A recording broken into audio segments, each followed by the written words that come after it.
Hello, you listener of Overcoming Your Story podcast. I hope you're doing well. I hope the beginning of the year 2022 for you has been great.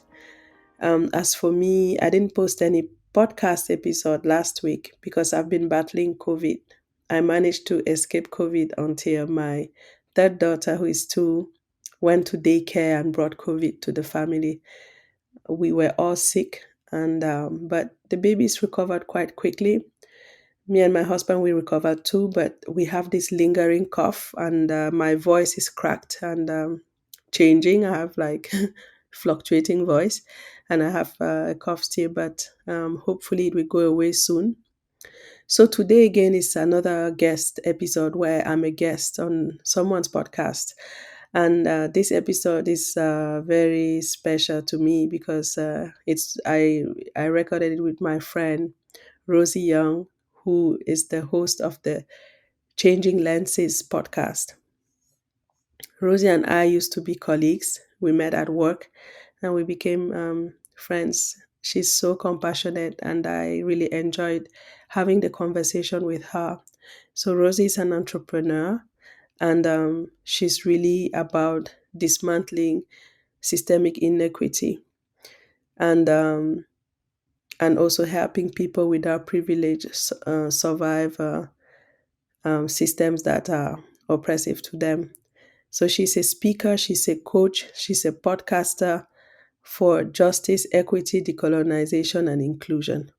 She's based in Toronto, and she's really doing great work. She totally changed her career path to start doing this, Jedi work.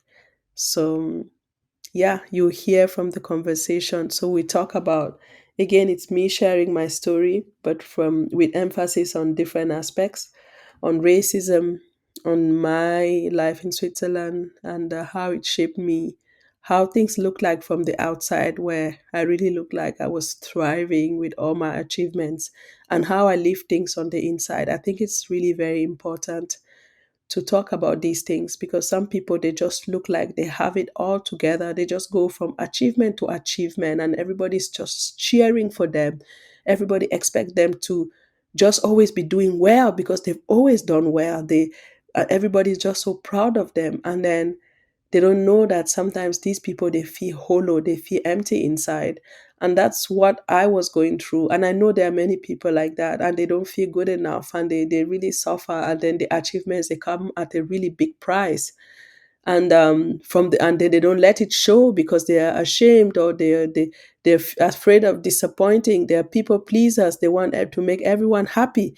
So but at one point, like, I think the balance comes from like really accepting who we are. The balance comes from really accepting who we are and accepting our feelings, accepting our limitations, and rejecting perfectionism and the need to perform for others. So yeah, I hope you get something out of this episode. And I'm still waiting to hear from you listeners out there because I don't know who is listening. Even though I see the numbers, I know that people are listening to this podcast. So if you could reach out to me, I created an email called overcomingyourstory@gmail.com. So if you write there, I will get it and then I will reply to you. So if you feel like reaching out, reach out. And again, share this podcast with your friends if you find that it could be helpful to someone. And enjoy this episode. Bye for now. No one believed me when I said I wanted to go to university. They laughed, They say you cannot come from Africa and go to university. Your own family. Yeah, my white side of the family. I missed Cameroon terribly in Switzerland, even though my life was horrible in Cameroon, but I had made such great friends who had supported me. I knew myself because my color didn't matter. Welcome to Changing Lenses.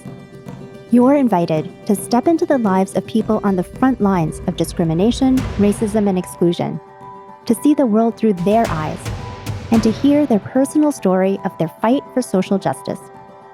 I'm your host, Rosie Yeung, a Chinese-Canadian immigrant, cis straight female with invisible disabilities and I am passionate about justice, equity, diversity, and inclusion.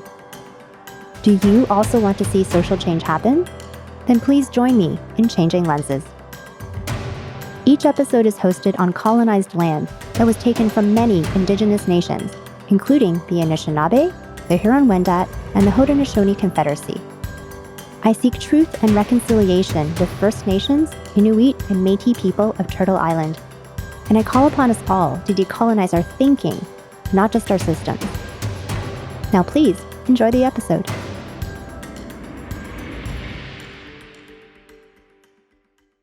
Hello, Miriam. Welcome. It's so good to see you. I'm so happy to be having this conversation with you today. Hi, Rosie. Thank you for inviting me. It's such a great pleasure. We've been planning this, right? Yes, we have. Yes, I'm super excited. And before we actually get into it too, because I know some of the topics we'll talk about today are pretty sensitive. So before we really get going, I want you to know that this is a safe and comfortable space. I want you to feel safe and comfortable and to be able to be honest and real and vulnerable in our conversations. So I commit to you and our listeners that this is a safe space. And I invite you to keep me accountable, to being respectful and non-judgmental, and to definitely let me know if I say or pronounce anything incorrectly. Thank you for that invitation. I know it is because I've had other interactions with you, but thank you. Okay, thanks, Miriam. So, Miriam, I just want to dive right in because there's so much I want to talk about in your story. And first off, I really love the fact that you say in your self-described bio that you are an African. And you mentioned that before you even say you're a mother. I don't know if that was intentional or anything, but what does that mean to you to be an African? I think it's the major part of my identity. I was born in Cameroon, where I grew up for 13 years before moving to Switzerland.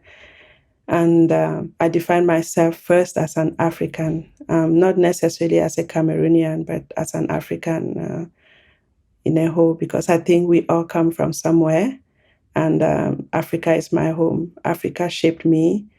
Africa gave me my values. Africa showed me that did not define me by my skin, my skin color. So I am so grateful for that, because I think I have a step back when it comes to when other people try to define me. I know of a time when my skin color never defined me, and I'm grateful to Africa for that. Wow, that's awesome. Thank you.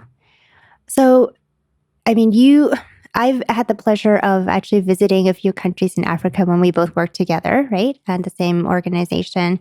And I'm kind of ashamed to admit that I definitely had stereotypes and certain ideas before I went to Africa and realized that it's not how it's portrayed in movies. I won't say anything more because I'm curious what you've experienced in terms of common myths, either against yourself or against Africa in general, that you encountered when you went to Europe and North America, especially from white people. Yes. So growing up in Cameroon, my life was very difficult.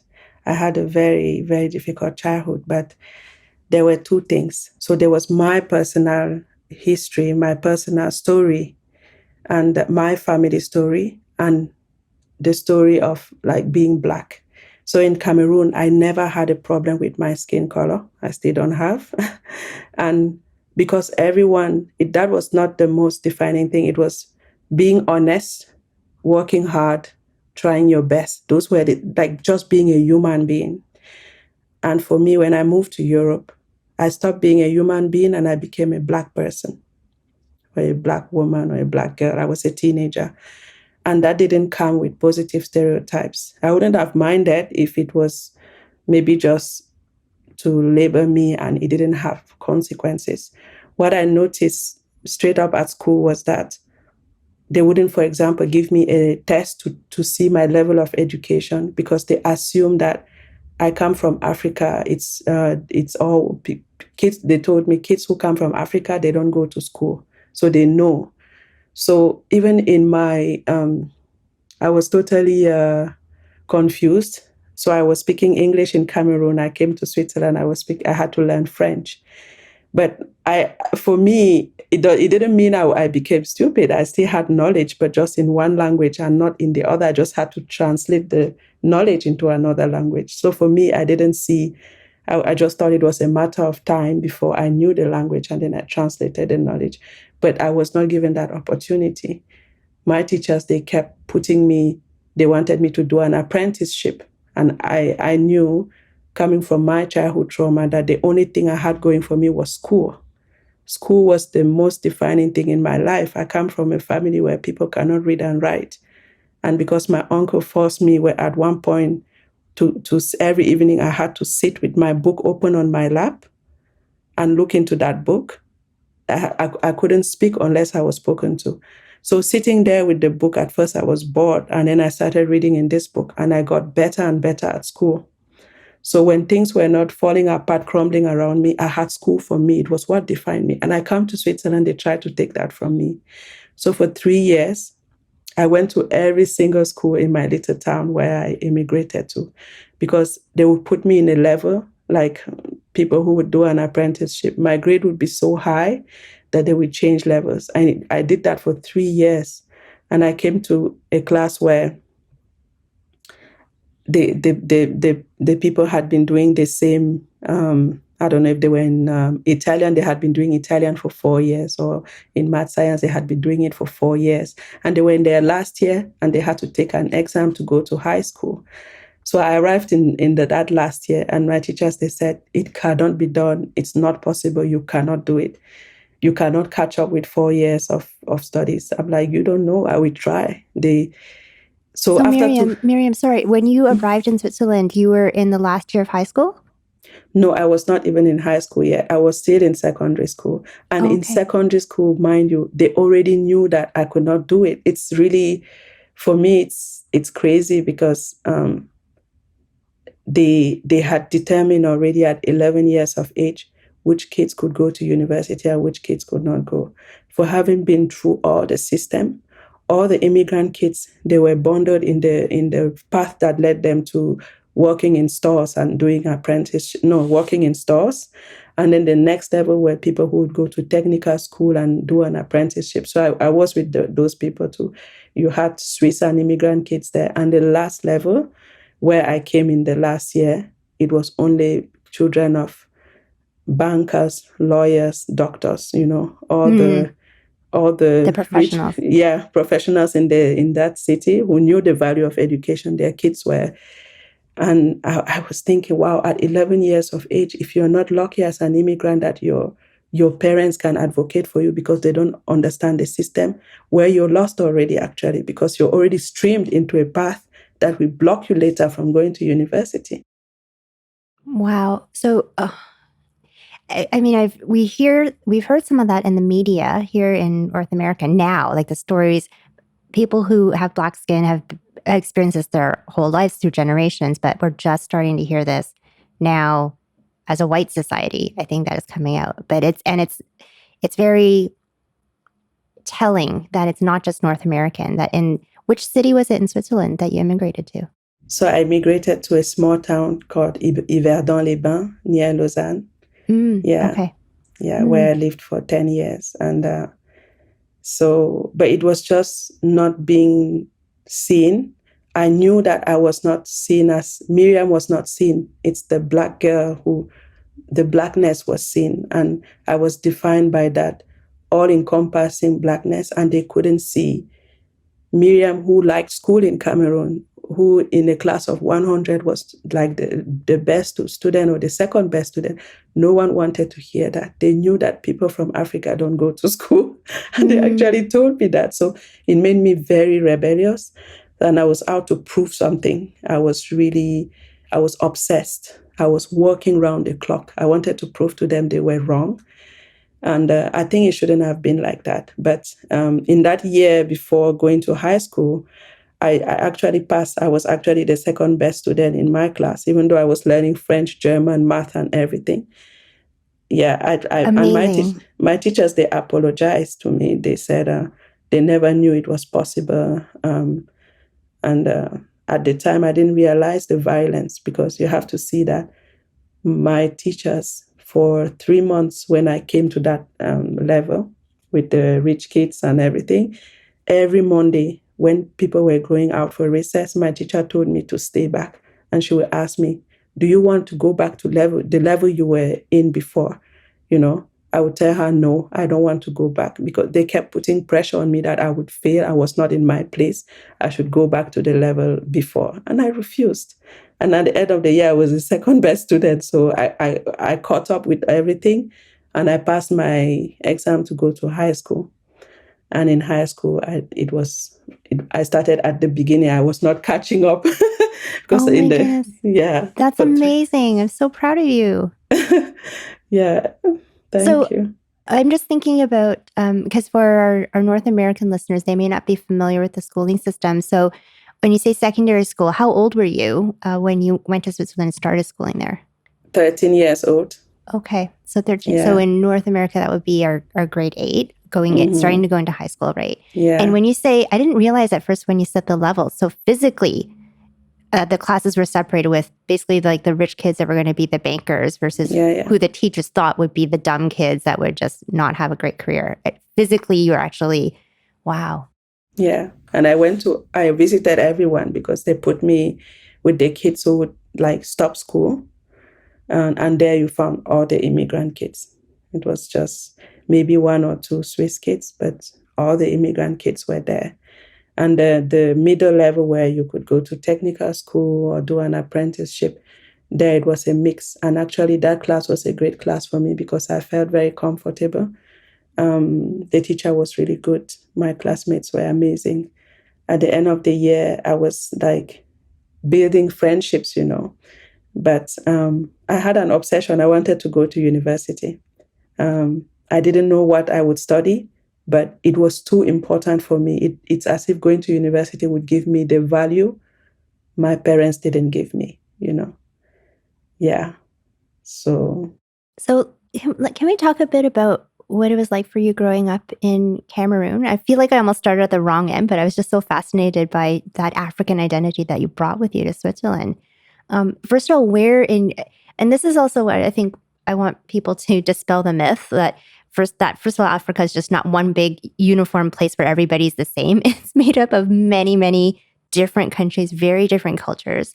And so Cameroon, the country, what city were you in Cameroon? So I was born in West Cameroon, in Northwest Cameroon. But I grew up in many different places. And even in Cameroon, it's very diverse. Even my story, I wouldn't say it's all over Cameroon like that, or how my personal story played out. Because I grew up seeing kids who had good parents, who were taken care of. I was there envious of them. I wanted to be in their shoes, right?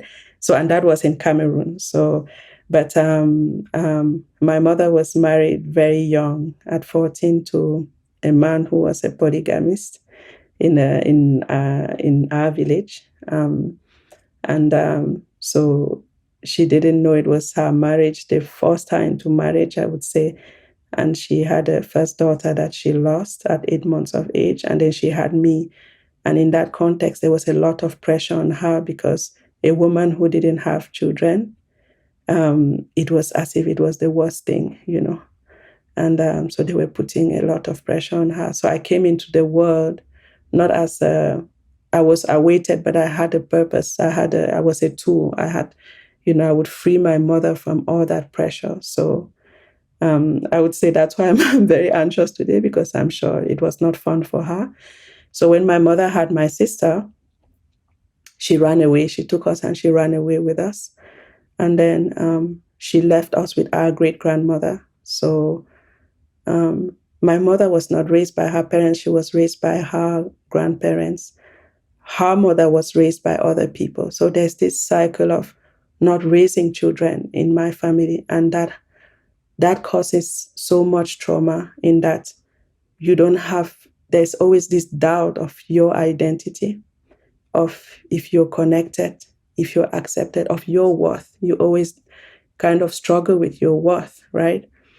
So we grew up for many years, 5-6 years, with our great-grandmother in the village, in my mother's village, because they didn't come from the same village. And my father was not a Muslim, because people say, no, my father it's because he was a prince and he had businesses, he had money. So he was marrying every young girl he saw. It's a matter of power, patriarchy, right? Sorry, he was literally a prince? Like he had the title of prince? Mm-hmm. Yeah. His father was the king of our village, and his brother became king, and so he was the prince. And back then, when he left the palace to go settle as a young man, he was gifted 3 wives already. So when my mother ran away, my father had 18 wives at the time, living in his compound. Yeah. And were they all also really young, like as young as your mother? Yes, or even younger. And when were your grandmother and your great-grandmother, were they also really young when they got married and started having kids? Yes. I see. Yes. And So my cousins too, So not as an excuse, but I could see why, like a 14-year-old or 15-year-old is not ready to be a mother. So, and even your great-grandmother would have been maybe 40-something, right, at the time that she was raised. She almost, in a way, you could say she was almost the only mature person, hopefully mature, to be able to raise kids. But that doesn't take away from the fact that your mother wasn't your mother as a child. Yeah, I always have this saying in my head that a child cannot be a mother. And that's what my mother was. She was a child, and she was overwhelmed. The day she was married off, she was in school that day. So she was in what we call here in North America elementary school. We call it primary school in Cameroon. So she was in her last year, and the police came to school calling her name, and she came out. Her younger brother was in school. He came out too. And then they said she had to come. So she went on foot with her brother. And on the way, they stopped and they baptized her, because my father was Christian, Baptist Christian. So they baptized her in a small stream and changed her name, because she's Muslim, my mother. My maternal part of the family is Muslim. And they changed her name to Amster, from Amsetu to Amster.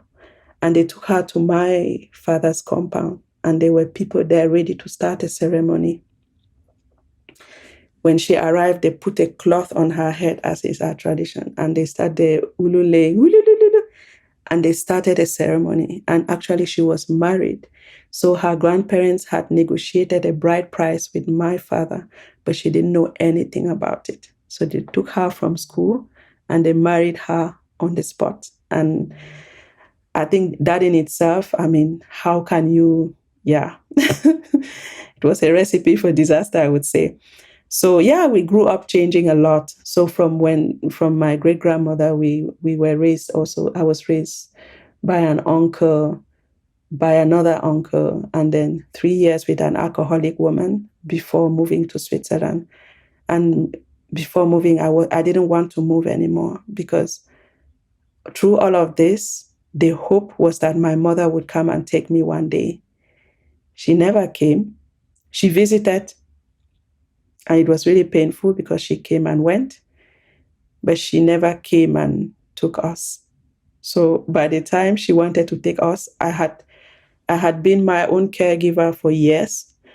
I had been cooking. The last woman she left us with in Cameroon, the alcoholic woman, there I was cooking for 10 people, selling in her. She had a bar, selling in her bar. Quarreling with drunken customers. More than a full life, I would say.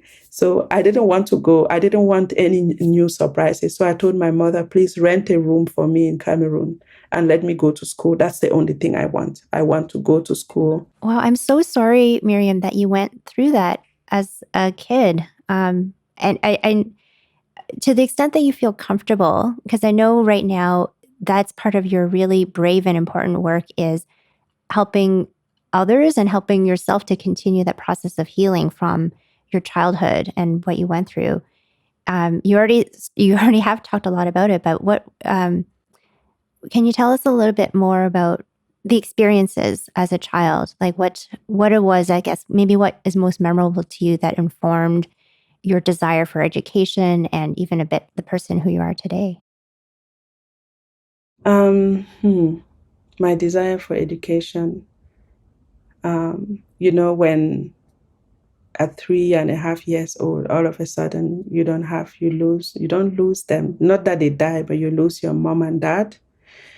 You're placed with your great grandmother you had not seen until that day, because I hadn't seen her. She was very old. She was like 90 years old or around. She was very old. She had white hair. She walked with a walking stick, and she was bent, and she walked very slowly. So she was in no state to be taking care of small kids. And in all of that, no one ever explained to me what was happening. I was just thrown in situations like a whirlwind, and you're trying to understand by yourself and making truths. Kids have to have a mirror, parents, caregivers that reassure them. I didn't have that. And I think the only thing that I hung on to was my great grandmother. She was very, very loving. She was very loving. I was very rebellious. She beat me a lot because I was always escaping into the forest, and she was scared. But at the same time, I really felt loved. And thank God, because after that period, it was all, it was chaos. It was chaos. And the school thing, at first I didn't want to go to school. I learned to read way after other people had started reading. I was angry. I was an angry small child of 5, 6. And at 6 years old, I was almost raped by a neighbor. Sorry to just say that, because my grandmother she sold foodstuff in the market. So when I came home from school, I was by myself because she would be in the market with my sister. So she asked this neighbor, who was also there in the afternoon, if he could watch me. So I would be playing in the yard. He would just keep an eye to see that I was still there and stuff. And one day he tried to rape me. And so from that time, every day after school, I went into the forest instead, because the forest was safe. The forest accepted me.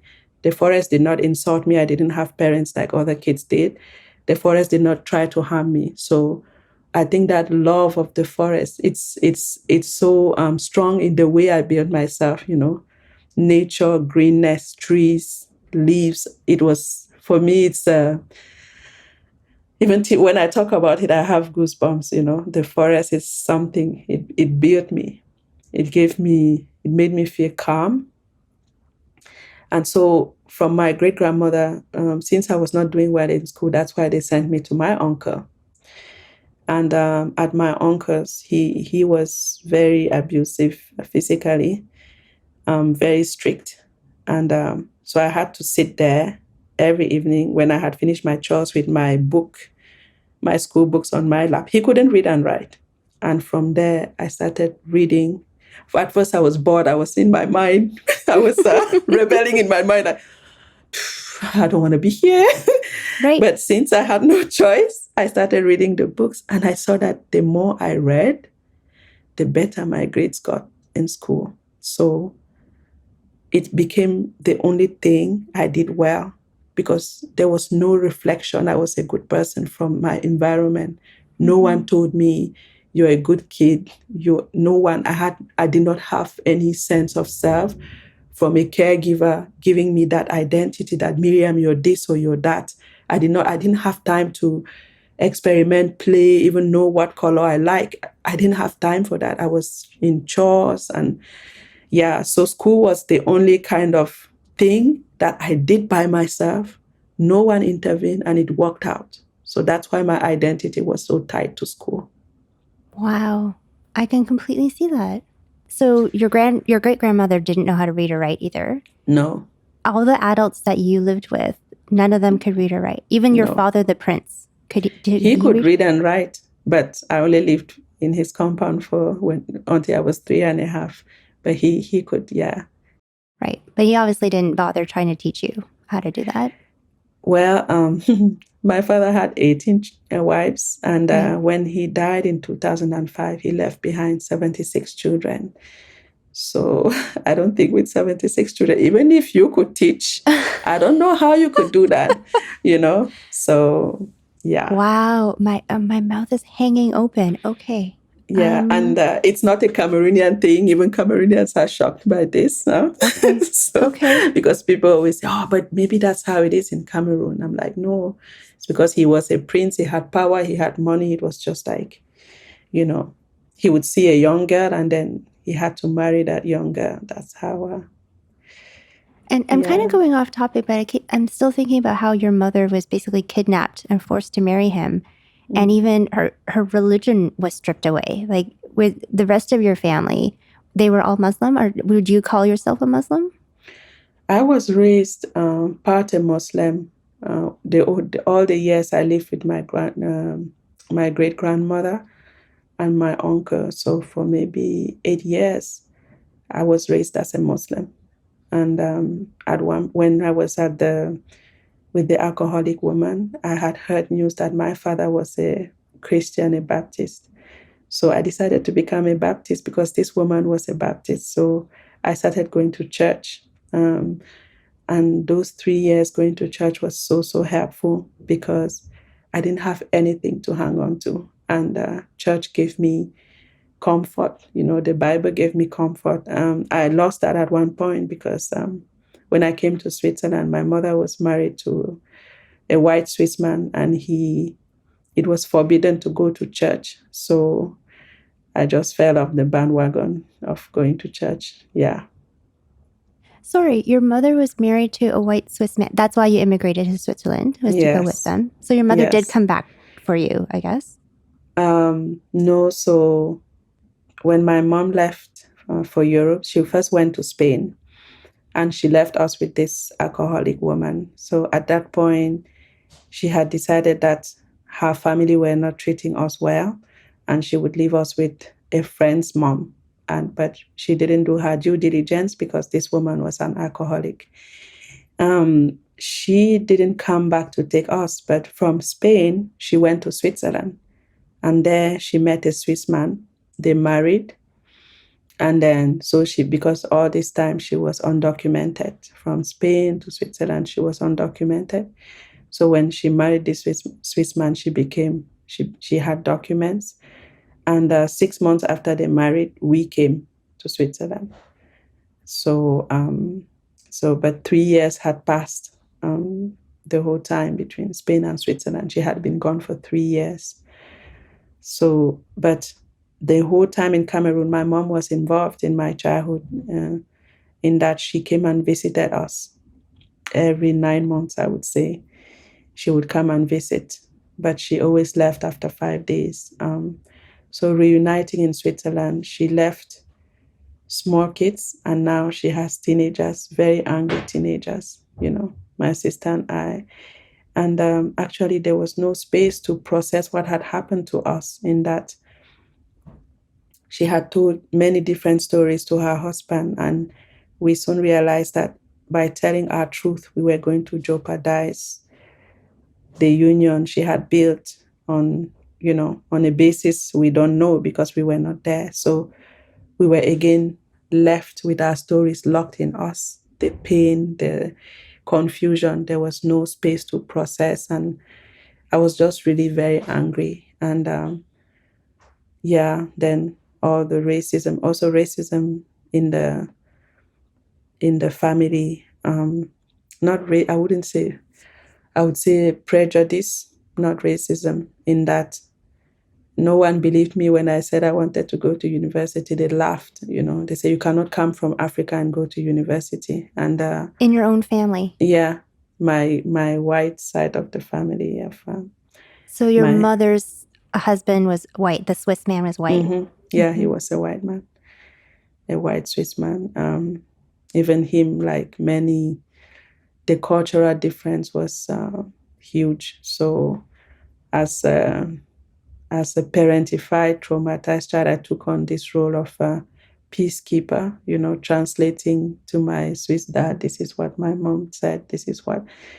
So it was not, in all of this, there was no space for me to to be me, or I did not even know how to be a child anymore when I came to Switzerland. I knew how to clean, cook, sell in a bar, like just be busy and then go to school. That's what I had done for years, for years. So I didn't know, even when my classmates, they were buying like magazines to read in, like Jeune et Jolie. It's like a teen Vogue kind of thing. I didn't understand why they were buying it.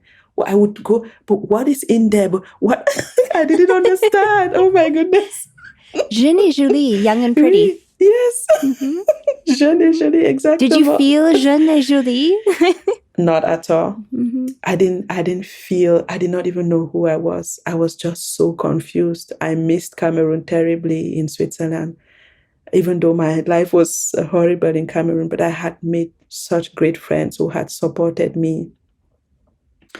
And actually I felt myself in Cameroon. I felt I knew myself because my color didn't matter. The fact that, racism, like I discovered racism in Switzerland. I don't know, I was naive in Cameroon. I just thought, we had the civil rights movement, and then apartheid, and I thought it was all over. It was in the past. We had understood. And then I come to Switzerland and I realized through watching movies, The Color Purple, I was horrified. That racism still existed and the extent of it.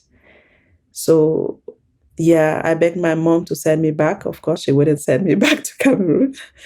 So, you wanted to, why did you want to go back to Cameroon so badly?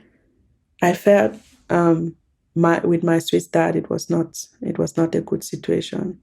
He was sexually molesting us.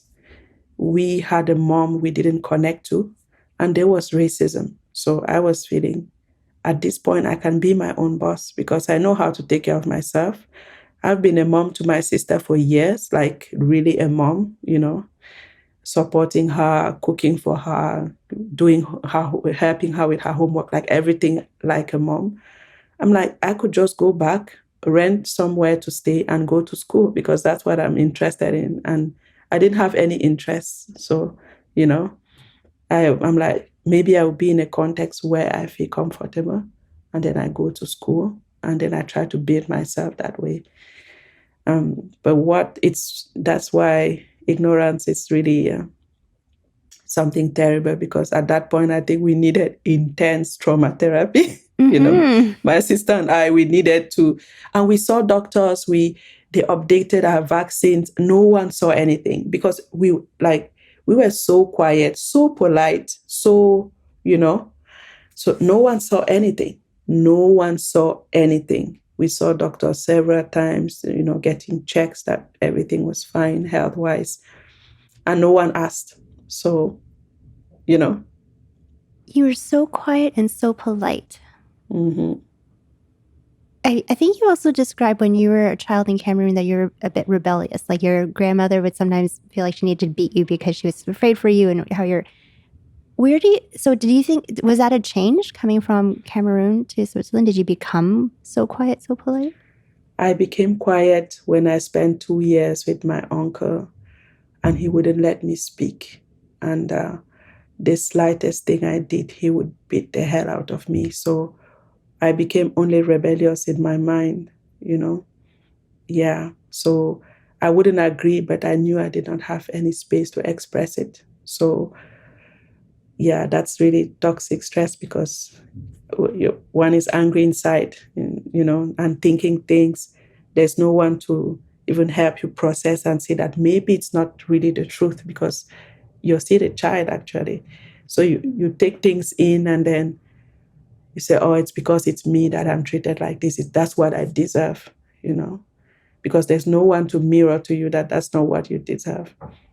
And actually, from when I left my uncle and I lived with this alcoholic woman, I was relieved at first that she was not beating us. She was only insulting us. But the truth is, with time, the verbal abuse is worse, because that critical voice, that harsh tone, gets internalized, and that's what I used to speak to myself for many, many years. It's not totally gone. It's still there.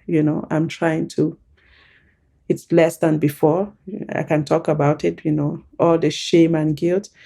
Yeah. So that critical voice became my voice. Even I tried to fight it because when she would say, "You're a church rat, you're a bastard," in my mind, I would tell myself, "I'm not a bastard. I'm not a church rat. I'm a good person. I do good at school. I go to church. I work hard," but it was not enough. I needed another adult to actually mirror to me that I was a good person, or even just hug me, And yeah. And so 3 years like that, I think it's too much, because with time I saw that the effect of that is very long lasting. And I would always give this message as that we should take care of what we tell children. We should take care of how we shape them, the kind of things we tell them. We shouldn't project our stress onto children and be flustered and say mean things to them, and let them sit with that, because that builds them. That's the voice they will hear. They will believe you. You are the adult, and then you tell them these mean things. What else? They don't have any other reference, And but all this to say that I tell this story to also raise awareness, because we cannot heal from what we don't know. If we don't realize it's trauma, we cannot heal from it. And me, for many years, I fought, I ran, I did everything to run away from my traumas, and they caught up with me. They caught up with me, and when I realized it was trauma, because I would tell myself, stop the self-pity. You had a hard life, so do many people. Many people had a hard life. Just get going. You're lazy. All these words, all these harsh words. No compassion or empathy, But it's not. It's really terrible. It's like a double tax. You went through a lot of hurt, and then now there's no one there, but you're hurting yourself, because people have programmed you to hurt yourself, actually. So, Miriam, I just want to acknowledge again just your courage in speaking so openly and giving of yourself to other people so that they don't have to wait as long as you did to get healing. So thank you for that.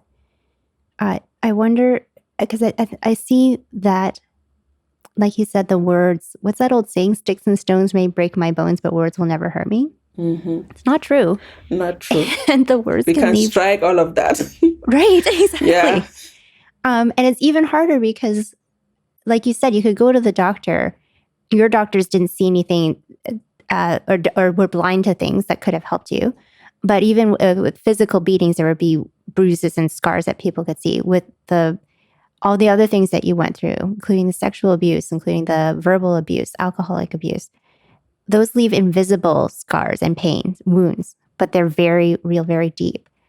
How do you think that affected you later? Like, how did you see, now looking back, how did you see that some of those traumas affected how you behaved or thought as an adult?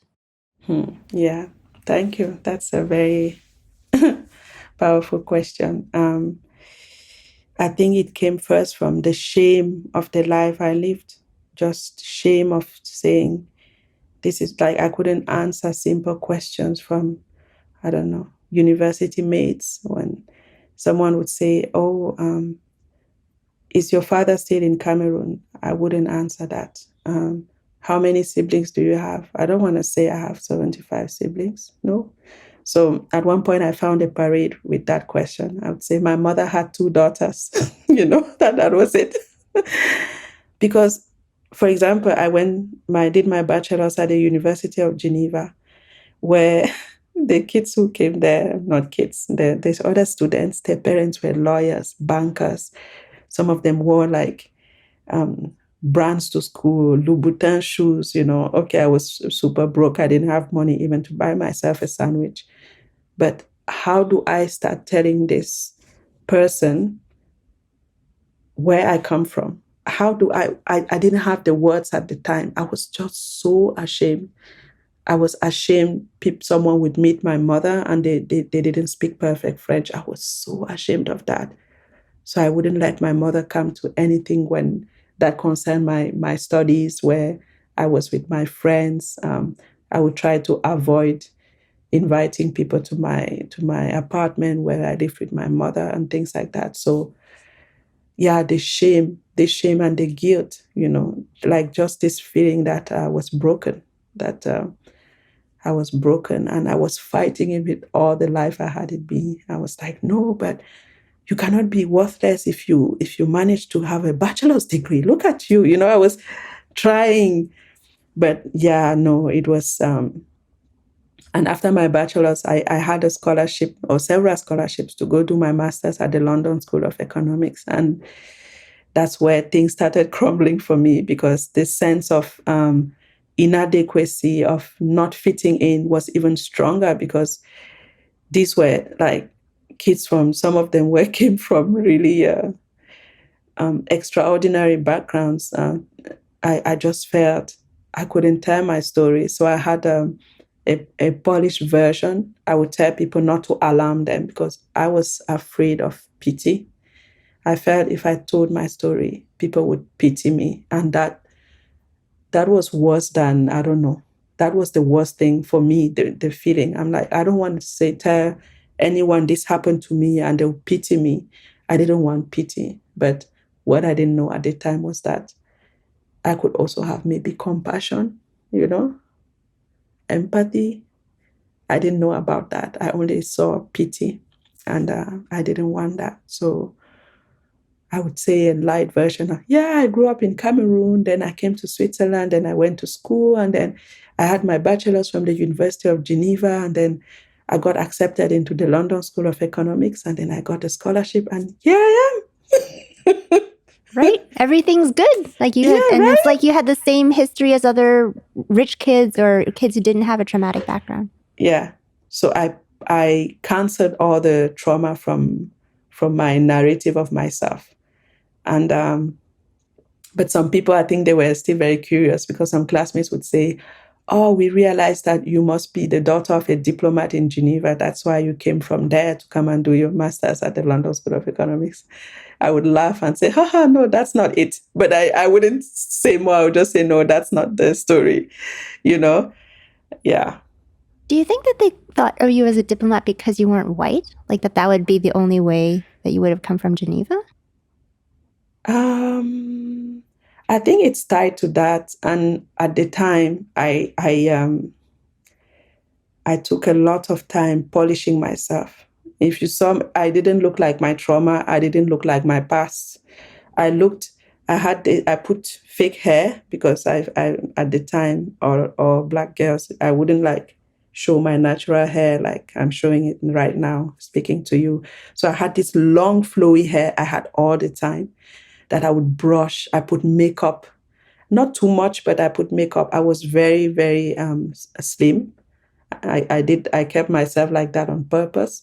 And I always dress nicely, even if it's to go buy a baguette opposite my building. I would take 1 hour to dress myself. It was a way of hiding my traumas, putting a shield so that no one would see what was behind.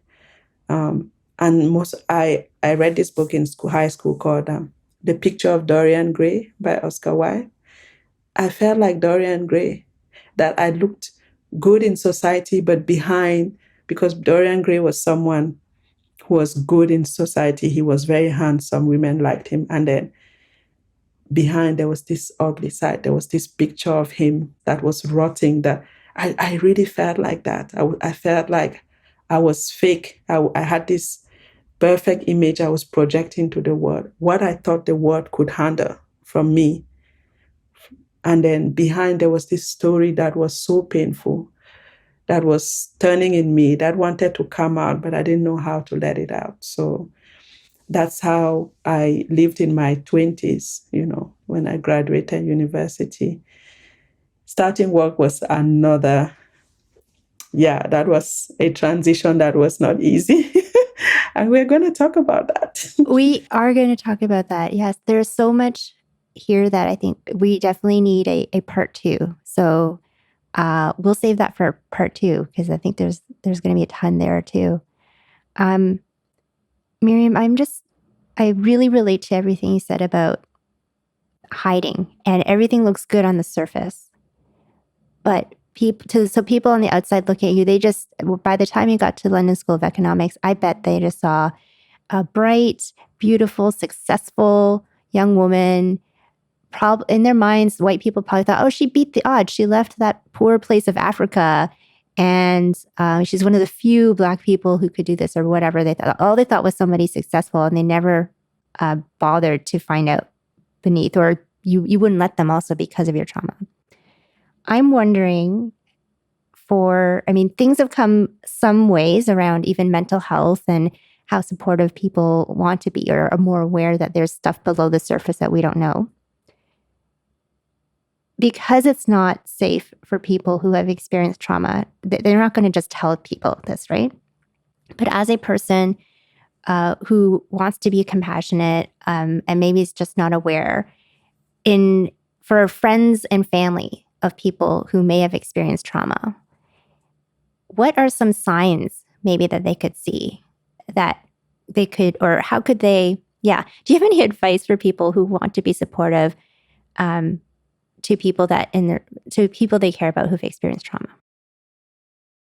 Yeah. So if you have, I would say, if you have that friend who always, they never show anything, always so polite, they always have the right thing to say, but something that wouldn't actually betray their real feeling about something, or who are very calm, very, very put together, very, I don't know, I just felt as if I never really shared my real opinions. I shared what I thought would be acceptable in the moment.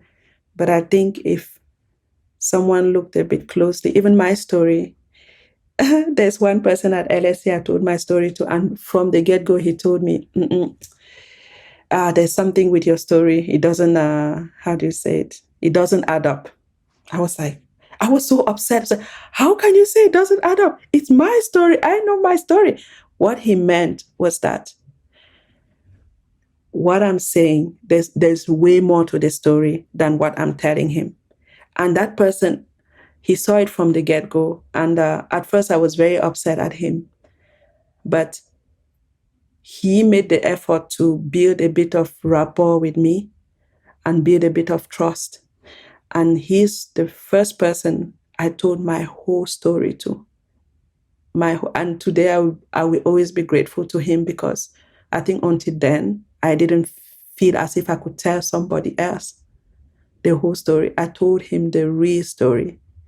And it was so funny because we were sitting in our student rooms and I was telling him. And at the end, he was carrying me like a small child. He was this tall guy from Denmark. He was carrying, I was sitting on his lap and then with my head on his, and I'd never to that point had that someone with whom I felt so safe that I really opened up. And I think from there, I knew it was possible to trust, not everybody, but to find people I could trust. So I would say patience, building trust, because that's the thing with trauma. These traumatized people, I lack trust. Sometimes I still lack trust in the world. I love the human being, but I also know that the human being can be very cruel. So, patience. I would say if you have that friend or that family member, you never know what they think. They never dare show how they feel. They're always trying to be, even sometimes we can feel they're not okay, but they will tell you they're okay. Those could be signs. And to get them to open up, I think it's by building trust, and by being there, building trust. Yeah, that's what has helped. Miriam, you've touched on the important needs for children and how to care for them as a parent. How do you see that your past has informed who you are as a mother, how you mother your kids today? You have powerful questions, Rosie.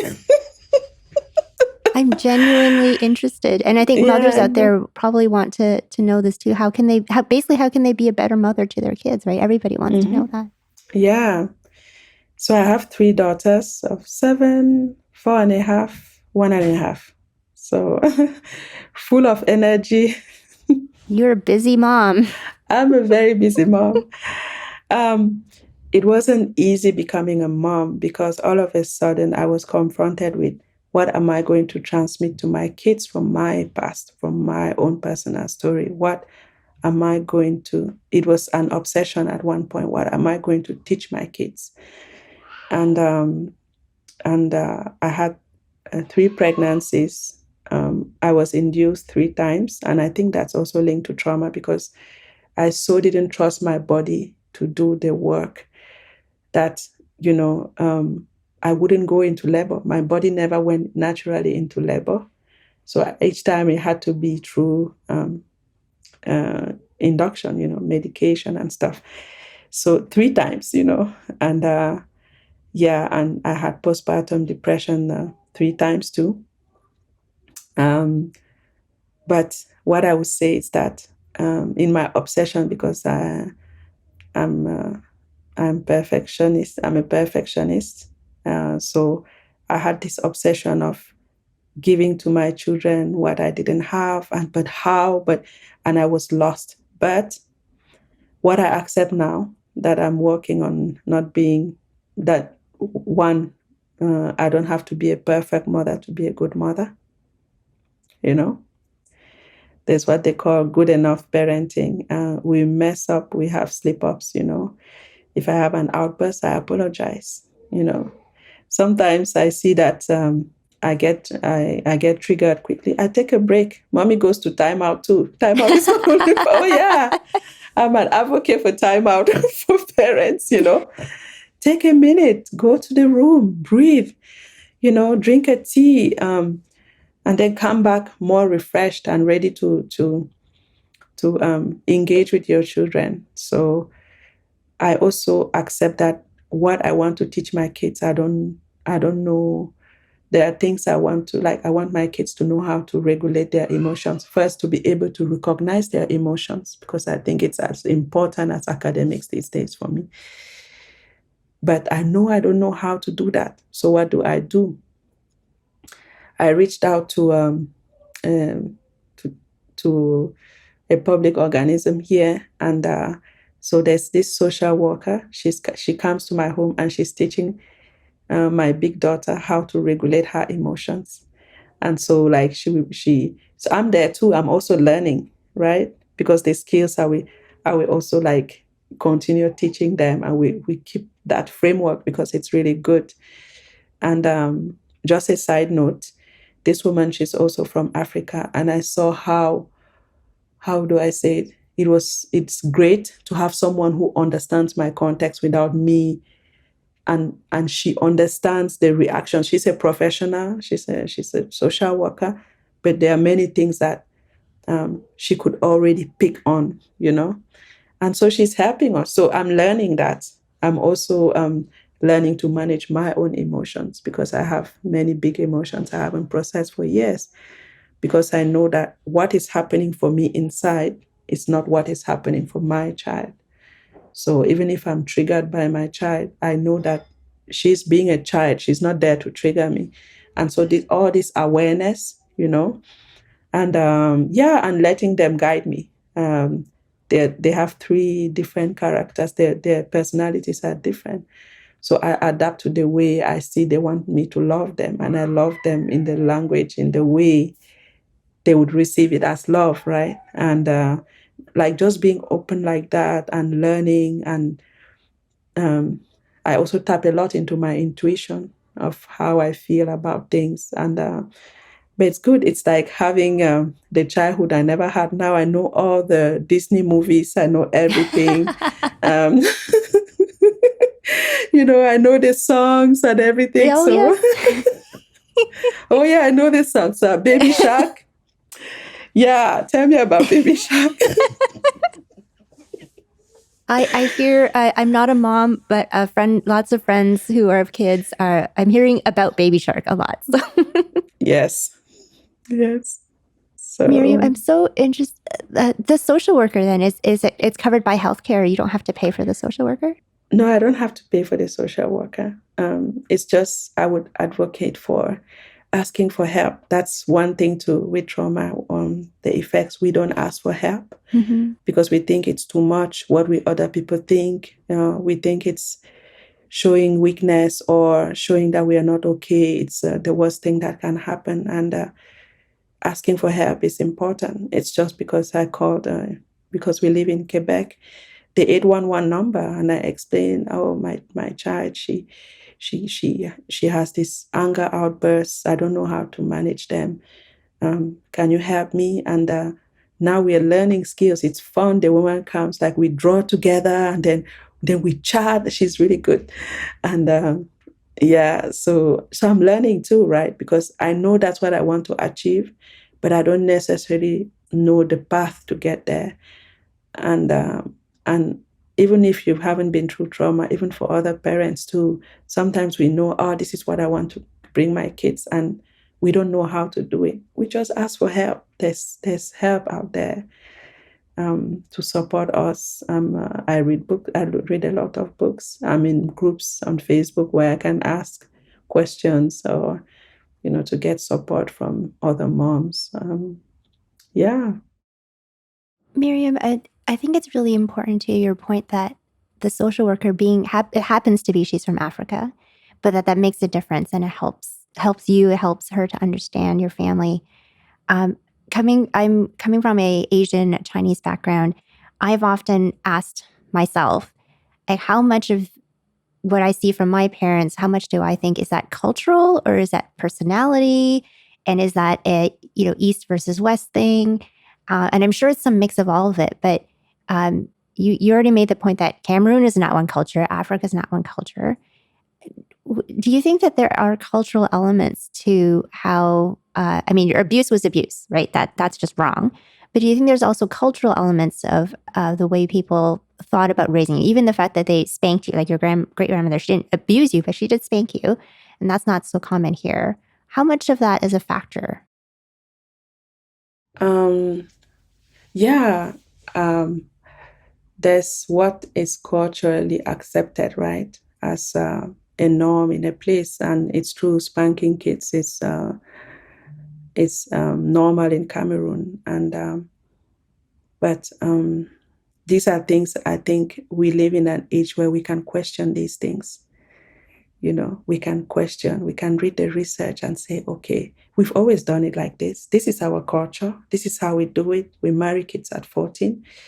But is it beneficial? What kind of human beings do you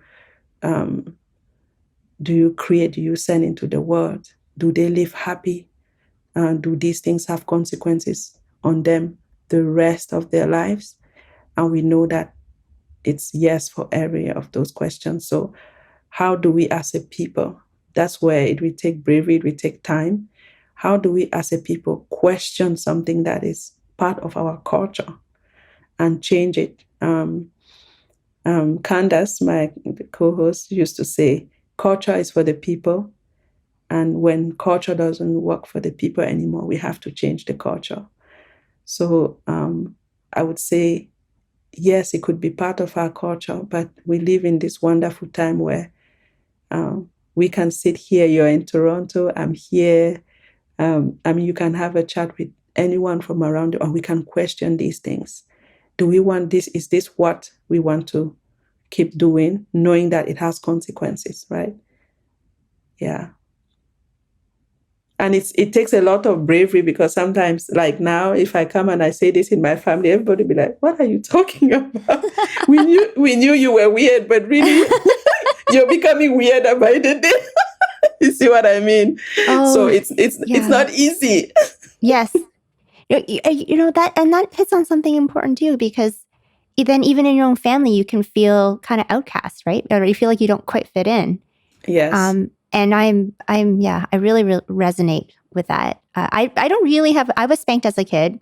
I'm not too bothered by that now. I'm actually more bothered by what I felt was a lack of encouragement, right? And just positive reinforcement. You could do it. We're proud of you. You're a good kid, whatever that is. There's, in Chinese culture, there's a lot more humility, I think false humility, and all well-intentioned, but it's also, I question how much of that is good child psychology, right? So, yeah. Mm-hmm. Yeah, because a child needs a mirror, the adults, the caregiver, that primal attachment. So it's very important in the way a child is built. And so even recognizing their emotions, feeling safe, it's like the caregiver gives that to a child. If we don't give that, we feel there's something wrong with us. We are not good enough. We do so many great things, but we don't feel them. It's not attached to us. Other people see them. They're like, "Wow, you did this," and then we're like, "Yeah, well, I will be that. Well, yeah, everybody does that." So it's not, Right. Agreed.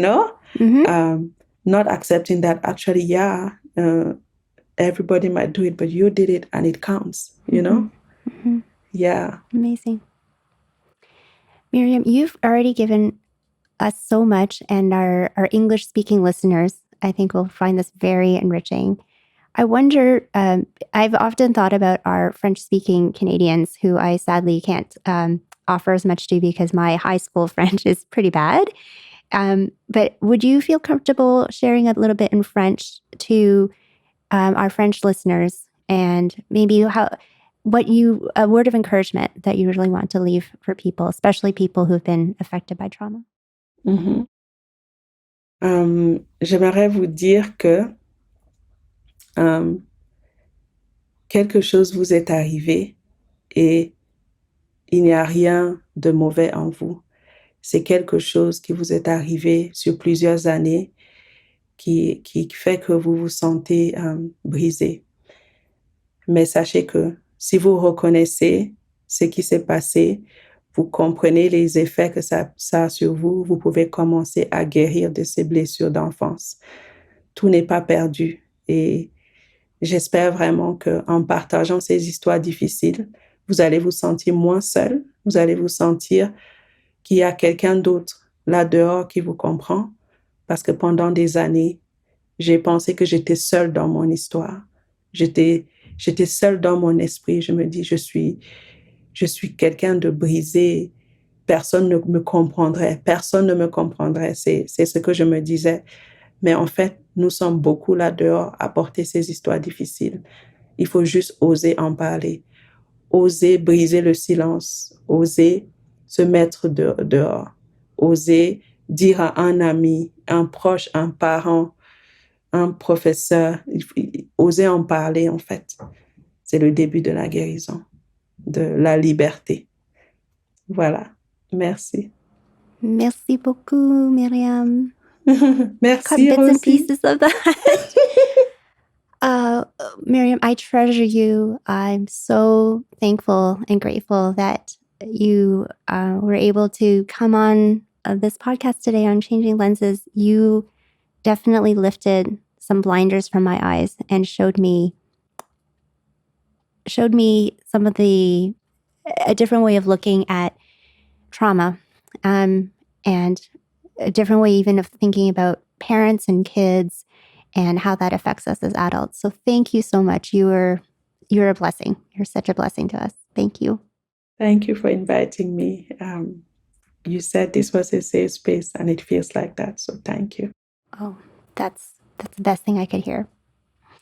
And I just wanted, I can imagine there'd be lots of questions or, people wanting to follow up or even get some support from you, because that is what you do now. You offer support to people. I know you have a website, and that's where people can probably go to first to find out more and how they can engage with you. We're going to, for you who's listening, we are going to have all of the links up on our show notes. So don't worry if you can't catch it all right now. But Miriam's website is miriamnjoku.com. So that's Miriam, MiriamNjoku.com. And Miriam, I know you're also on all of the socials. What's the best social to reach you on right now? Instagram. Yeah, Instagram _ Miriam Njoku. Okay. Yeah. Wonderful. And also LinkedIn. So. Okay. Great. Yes. LinkedIn and Twitter as well, right? Yes. Yes. Yeah. Oh, everything. We can reach you in lots of different ways. Yeah. Okay. Most definitely. And I didn't say it, but laughter has helped. I've laughed a lot in my life. I laughed at myself, laughed at others, laughed at how people walk, the mannerisms, the way of talking. I've been laughing, It has helped. It has been very healing. And, yes. I see you as a person of laughter. Like when I met you at work, I mean, it's different. At work, we're all professionals. So no, we don't talk about personal things, but I just see you smiling all the time. You seem full of life, full of joy, and just goes to show that whatever you've come from, there is healing, there is hope, and you're offering that healing and hope to other people. So amazing that you're able to give back out of bad circumstances come good things, right? So thanks. Thank you, Rosie. Thank you for your kind words. So we look forward to hearing you again in part 2. And to our listeners, we hope that you will join us for the next session, because we are going to talk more about how the past can also affect us at work and some of the discrimination and exclusion we feel in the workplace. So don't miss that episode. That will be coming up next. Thanks for joining us. I hope we helped to change your lens and expand your worldview. This episode was produced and hosted by me, with associate production by William Liu and post-production by Q9. Until next time, I'm Rosie Yeung, your guide to changing lenses.